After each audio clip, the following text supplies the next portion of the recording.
السلام عليكم ورحمة الله وبركاته. أهلا بكم أعزائي المتابعين، وكل سنة وانتم طيبين. 2025 إن شاء الله تكون سعيدة عليكم جميعا.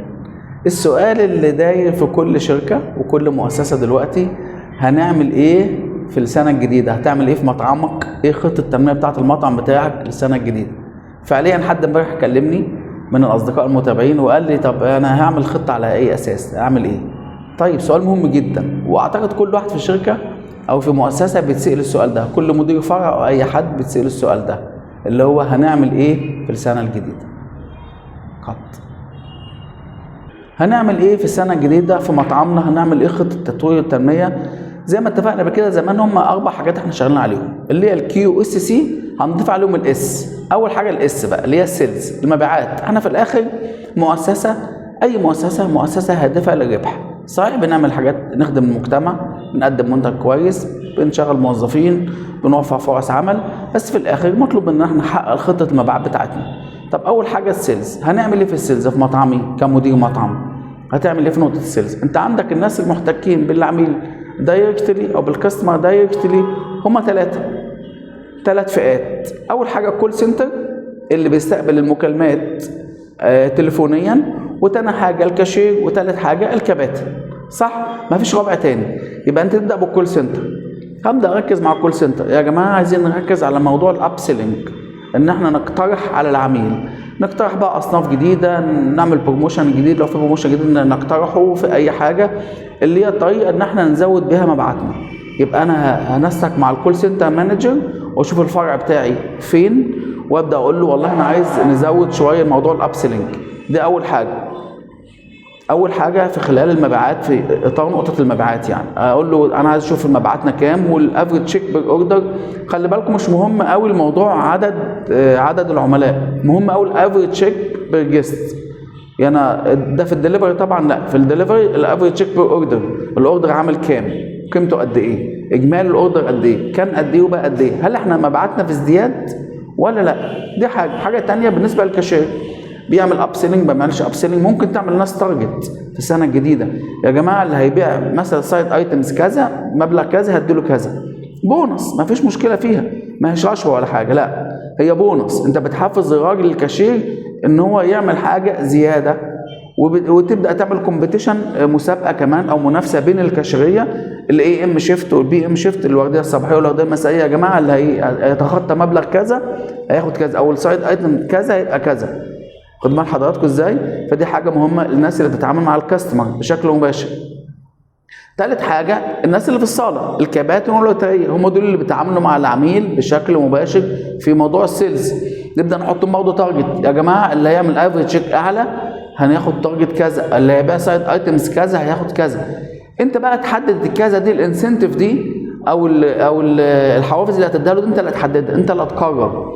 هل هو ممكن تقول له مثلا فري ميل، هتقول له مبلغ مالي نقدي، على حسب ما انت ايه شايف هتدورها ازاي في النقطه دي هتعملها تمشي عليها. طيب دي اول حاجه، خدنا موضوع السيلز. في حاجه تانية في السيلز غير كده؟ مفيش. كول سنتر، الكاشير، الناس اللي في الصاله، دول ال3 اقسام اللي بيبيعوا. يبقى احنا عيننا على موضوع المبيعات. الكواليتي، الجوده. الكواليتي على فكره مش كواليتي فود بس، كواليتي فود، كواليتي في سيرفيس. يبقى احنا بنركز على موضوع الكواليتي. يبقى برضه هرجع للكول سنتر تاني. يا جماعه في عندنا كومبلين، كاستمر كومبلين قد ايه؟ كواليتي في سيرفيس اللي هي ايه؟ جوده الخدمه. ابدا اشوف الفرع بتاعي، لو انا مثلا فرع مصر الجديده، انا مصر الجديده يا جماعه بيجي له منه شكاوى قد ايه؟ ممكن تعملوا فيدباك من العميل، ممكن تعمل كول باك سيستم ما الفرع بتاع مصر الجديده مثلا، او الفرع بتاع الدقي، او وات ايفر المكان بتاعك فين. يبقى انا هشوف موضوع الشكاوى اللي بتيجي من الكاستمر قد ايه على الفرع ده، وابدا اشتغل عليه. هي في برسنتج معينه على فكره، هي في كل الشركات ما تزيدش عن 1%. وال1% دول انت بتمشي ورا كل شكوى وتحلهم كمان، مش ان انت بس بتدي يعني مسلم به، لا. ما انا مش عايز، انا عايز عندي يبقى زيرو كومبلين. لو انا سالتني كمدير فرع او كمدير شركه، لا انا عايز عندي يبقى زيرو كومبلين، ما عنديش اي شكاوى. بس طبعا ده مش معقول، لكن همشي على الشكاوى واشوف مصدرها ايه وتتحل ازاي. بقى اول حاجه كواليتي اوف سيرفيس، تاني حاجه كواليتي اوف سيرفيس للصاله. طب دي هعرفها ازاي؟ الصاله والتيك اواي. التيك اواي هو كانه الدليفري، بس بيبان الكاستمر ساتسفايد او مش ساتسفايد، راضي او غير راضي. الصاله عندك مؤشر مهم جدا هو الجيست كومنت كارد، اللي هو المقترحات، كارت المقترحات بتاع الجيست بتاعنا او بتاع الكاستمر بتاعنا.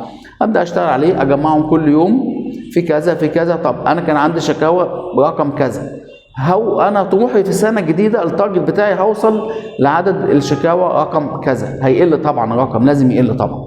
يبقى احنا نتكلم على كواليتي في سيرفيس وكواليتي في فود. كواليتي فود دي مكانها في المطبخ جوه، ادخل بقى المطبخ بتاعنا اشوف الناس ماشيه على الستاندر مظبوط، ماشي على البرودكشن مظبوط، على البريب مظبوط، تجهيزات مظبوط، الويستج طالع ازاي.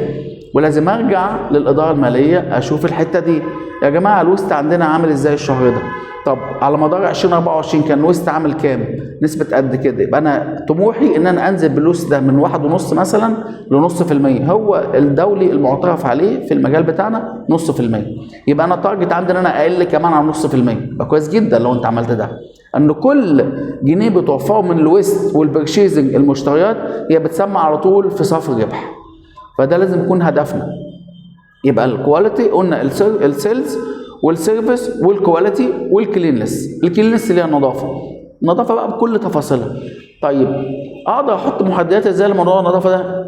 حاجه مهمه جدا جدا جدا احنا بننساها، التشيك ليست. ابسط حاجه التشيك ليست دي هي المؤشر بتاعك، عينك على المطعم، انت شايف مطعمك ازاي. تشيك ليست اللي هي اللي بتعملها كل يوم، تشيك ليست بالعربيه زي قائمه الاعداد او الاستعداد الورديه الصباحيه الورديه المسائيه، وفي نص اليوم ممكن تعمل كمان تشيك على كل حاجه عندك في المكان. تشيك ليست هتخليك تشوف مطعمك نظافته عامله ازاي، هتشوف التشغيل بتاعك عامل ازاي، هتشوف اداء الناس عامل ازاي، الصبح فتحوا ايه، كان المشكله. هتشوف كمان الورديه البريفيوس شيفت، الورديه اللي عدت اللي فاتت بالليل كان تقفيلهم عامل ازاي. يبقى انت هتشوف الصبح مطعمك متقفل ازاي، وهتشوف اثناء النهار انت مطعمك فين، وهتشوف اخر النهار انت مطعمك قافل ازاي. هي دي المحددات يا جماعه اللي لازم نبني عليها شغلنا في الشهر الجديد. طيب والنيو كاستمر هتعرفها منين؟ هعرفها برضه من الكول سنتر.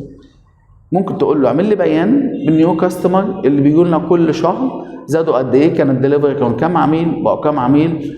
مهم جدا جدا في الصاله انك تشوف وانت الكابتن بياخد الاوردر يكتب الترابيزه رقم كذا وعدد الجست كذا. ليه؟ كنت اتكلم عليه في اول فيديو، عشان نشوف الافريج بتاع كل عميل قد ايه، متوسط طلبات كل عميل قد ايه، هل هو مثلا 100 جنيه 200 جنيه 300 جنيه، طب زاد طب قل. طب انا خطتي ايه؟ خطتي ان ازوده، طبعا خطتي ان انا ازود الرقم ده، اخلي بدل ما هو الافريج بالكاستمر مثلا 100 جنيه لا انا عايزه يبقى 150. دي طريقه لزياده المبيعات indirect way بشكل غير مباشر.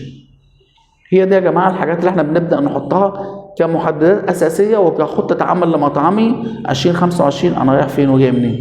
يا رب يكون الفيديو النهارده اضاف لكم حاجه او افادكم في حاجه، وطبعا لو ده حصل ان شاء الله تعملوا سبسكرايب ولايك وشير، وكل سنه وانتم طيبين.